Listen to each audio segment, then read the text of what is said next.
Welcome to the Job Fair, where we give job seekers and employers the space to tell their own stories and bring our listeners along for the ride.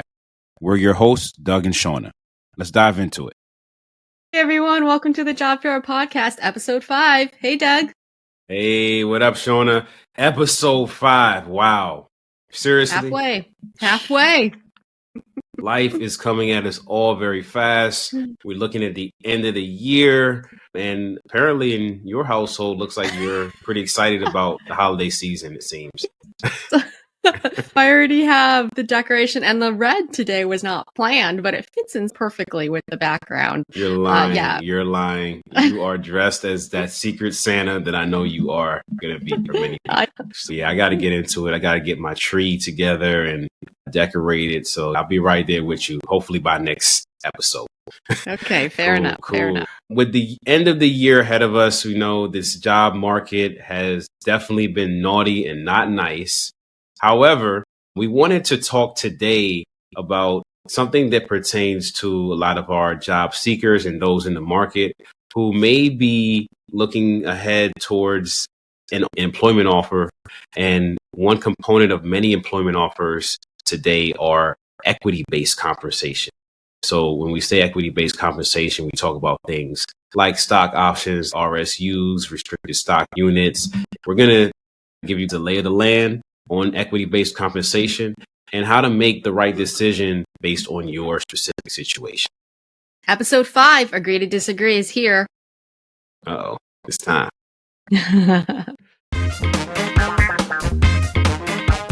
All right, I'm going to kick us off. Pickleball will eventually become a mainstream sport. Pickleball. I personally have never played pickleball, but I know a lot of folks who have, and it has been quite popular, not even in this last year, but even the year before. That's when it came on my radar. I think, I'm going to say I agree. It's already mainstream. So does that mean strongly agree? I don't know. But I would put my eggs in a basket even to say that I think this will be a Olympic sport sometime soon. Summer Olympics, pickleball. Here they come. Mm-hmm. So you agree, huh? I do. Okay. I don't know, because it's definitely an agree because it's already mainstream in my mind. Mm-hmm. Mm-hmm. It's buzzy. Yeah. I disagree because maybe I should have been more clear, but when I say a mainstream sport, I'm talking about on par with the NFL, NBA, even hockey or the WNBA. I don't see it getting that big. I think it will remain a niche, like a wannabe tennis thing. People just have an itch to create something that's a little bit different, but not really. It can be successful and have a following, but I think it will remain niche. So I disagree with the statement. Nothing like rounding up the pickleball fans and angering them. Yeah, there's a lot of interesting people that are loyal to it. So maybe you should edit this out. No, we keep it real here. All right, I'll move us forward. Mine is obviously holiday season. Companies should be required to give everyone a holiday bonus. I disagree.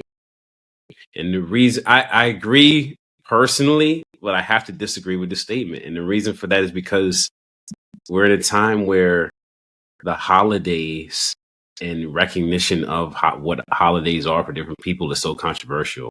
Why do you get gifts? Some people don't believe in giving Christmas gifts. And I think if you're a company and you're about that bonus life, give it to people quarterly. So I disagree. Okay, so even if it wasn't a holiday bonus, it was an end of the year bonus, you would still say no? I still say no. Okay. I love the idea of quarterly bonuses. It's show me the money on a more frequent basis. Obviously, right? Yeah. I disagree with the statement as well, and it's the required that really sticks for me. I don't think companies should be required to give everyone a holiday bonus.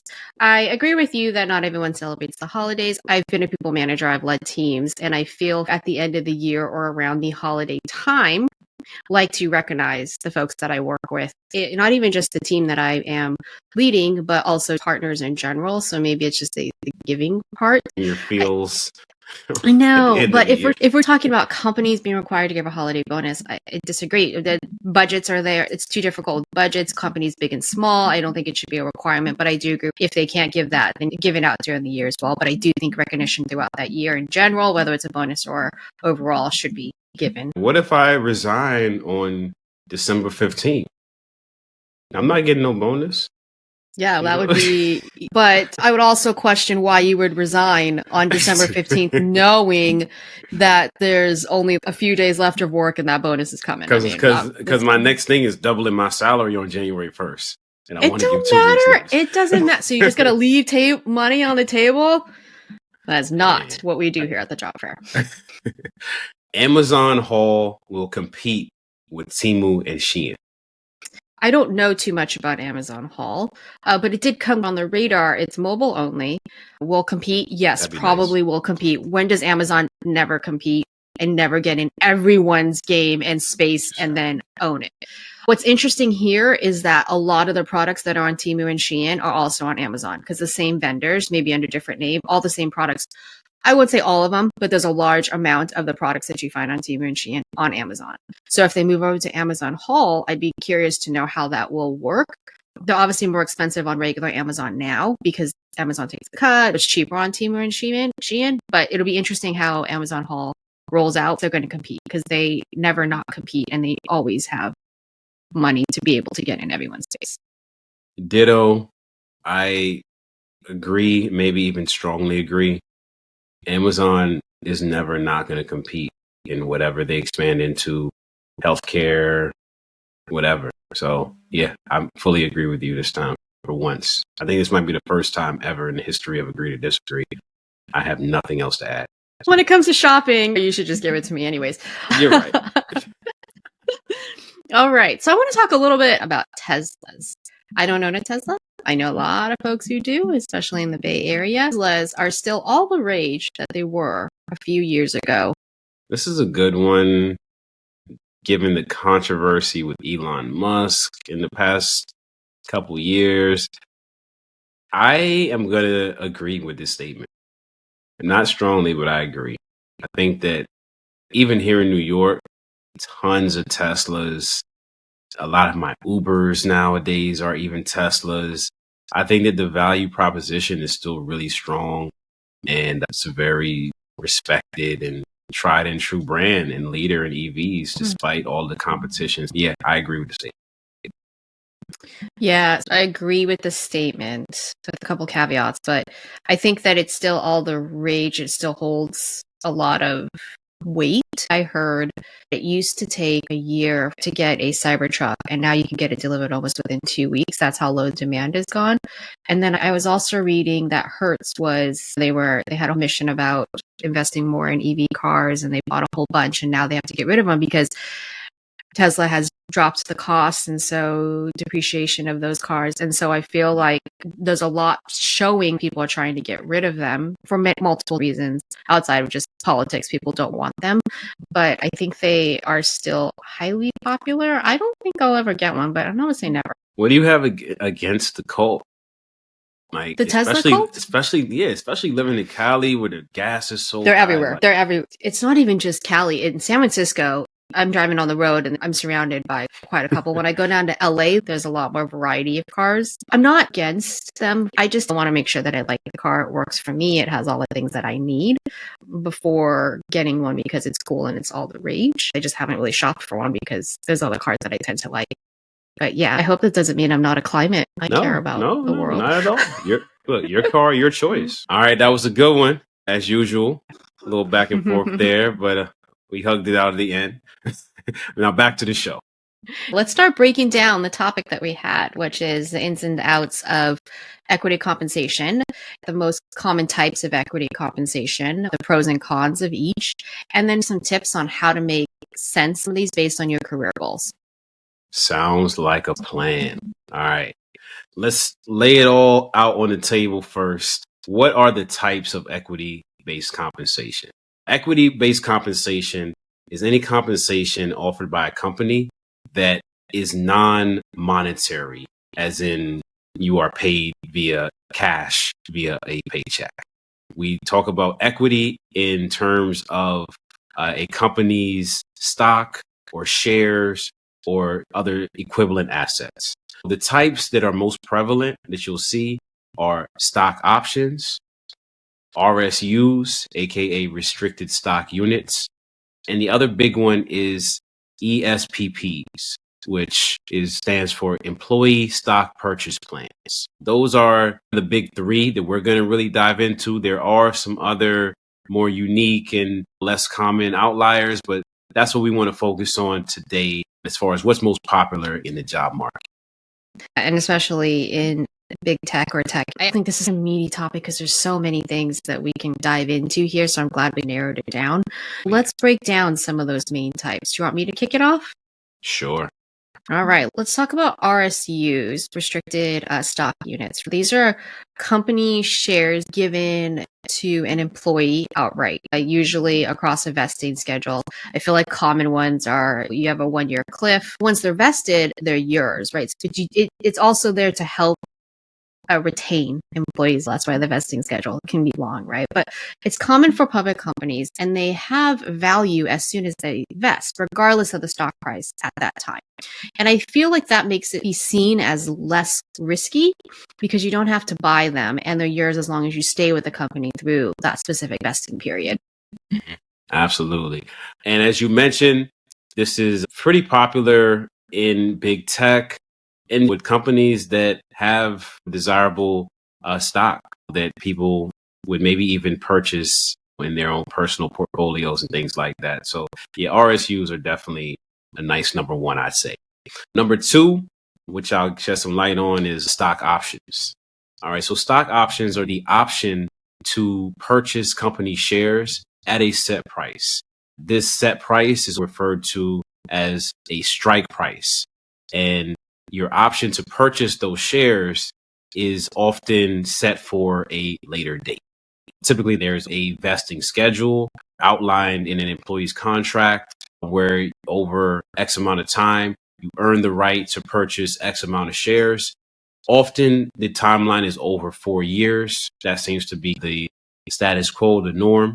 And then with stock options, you are given the potential to buy the company stock at a much lower price or a very, I guess you could say, pre-market, sometimes in some cases, price. If the company's value grows or goes public, you're able to have locked in at that lower price and sell, if you wish to, at a much higher price for a potentially big profit. Now, there is some significant risk in the stock option scenario in that if the company stock doesn't rise or the company goes belly up, the options have the potential to be not worth much at all and possibly end up even being worth less for you.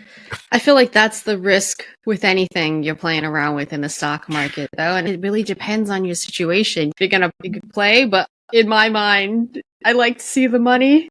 And tangible money. But then if I made a couple 100,000 to $1 million off of it later, I don't know. This is how a lot of people get their first taste of some kind of wealth, really, through stock options, right place, right time, at the right company. But I'll tell you firsthand that I have personally been burned on the stock option play. Oh no! In the past. I'm a big boy. I was able to pick myself back up and keep going, but it definitely can go left, to say the least. My experience, I didn't know anything about the stock market growing up, to be honest. When I started my first job in the entertainment industry at a production company, I had RSUs. There was a small amount, but I was like, ooh, this is fun and exciting. I still have them because I think they were my first. I've had experience with both RSUs and options. It is risky and you take that hit. And I'm in a startup now. So that's definitely taking risk and hoping that it pays out down the line. Hey, look, no risk, no reward. Cool. Bring it home, Shauna. What's that number 3? Employee stock purchase plans, ESPPs, where companies offer employees the chance to purchase stock at a discounted rate, often through payroll deductions. It's great for employees who want to invest in the company over time, but don't necessarily want to commit to a large lump sum right away. I like these, although I have zero experience in interfacing with them. It does seem a lot lower risk. It's not just like the free and clear sweet spot of here's some shares is what RSUs are. But I do like this, assuming that the discounted rate is pretty discounted. I'm not sure what's common. If you get a salary, this is just an addition. It's not part of the salary, right? So you could get, say, 100,000, and then they could say, hey, you also can enroll in the ESPP program and buy as much as you want, right? But still get your 100K. It's a perk, in my opinion. I could see that. All right. So that's the big three. So let's talk a little bit about the pros and cons of these. I'll kick it off with RSUs very quickly. So the pros, they're straightforward. They're less risk because you don't have to buy them. And then once they vest, they're yours and they have value no matter the stock price. But the cons with that is always tax liability or potential tax liability, right? You're usually taxed upon vest, which means a hefty tax bill if the stock's value is high, even if you don't sell the shares right away. Freaking Uncle Sam. Never fail. He's got to get his money. Yes. All right. Stock options. Pros, they're great if you believe in the company's future growth.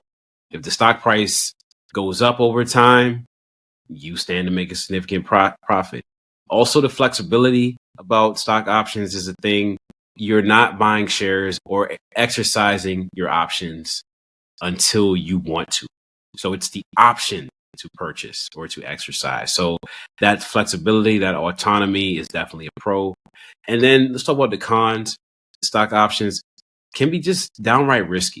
Like I said, I've definitely crapped out before, believed in the company, the success didn't really materialize, and your options can be worth little to nothing, unfortunately. So that's one potential scenario that's a con.